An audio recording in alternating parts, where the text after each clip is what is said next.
এইটো তেওঁলোকৰ অগপ দলে তেখেতৰ লৈ যদি কিবা চিন্তা কৰিছে অগপ দলৰ নেতৃত্বই ক'ব পাৰিব। কিন্তু আমিও শুনি আছোঁ এনেকুৱা ধৰণৰ কথাবিলাক যে প্ৰকাশ দাস হাজো শুৱালকুছিৰ পৰা এগৰাকী প্ৰাৰ্থিত্ব প্ৰত্যাশী, গতিকে তেখেতৰো এটা ৰাজনৈতিক লিপ্সা বা ইচ্ছা আছে।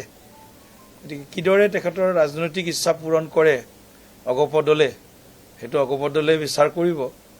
কিন্তু আমাৰ দলৰ পৰা তেখেতে আনুষ্ঠানিকভাৱে আজি অব্যাহতি লৈছে। কংগ্ৰেছ দলৰ লগত যোন গৈছে, মইতো আজি ক'ব পাৰোঁ, আকৌ এবাৰ ক'ব পাৰোঁ যে কংগ্ৰেছৰ লগত যোন গৈছে, কংগ্ৰেছটো ডুবিবই, যোন গৈছে তেওঁলোকো ডুবিব। এতিয়া সময় আছে, তেওঁলোকে এবাৰ ৰিথিংক কৰক, কংগ্ৰেছৰ লগত যোৱাটো উচিত হ'ব নে তেওঁলোকে নিজৰ স্বতন্ত্ৰ আদৰ্শ বজাই ৰাখি তেওঁলোকে এনেকুৱা কোৱা নাই যে আমি চব বিজেপিত আহিব লাগে, কিন্তু তেওঁলোকেও নিজৰ নীতি আদৰ্শত আপোচ নকৰাকৈ যি কংগ্ৰেছ দলে অসমৰ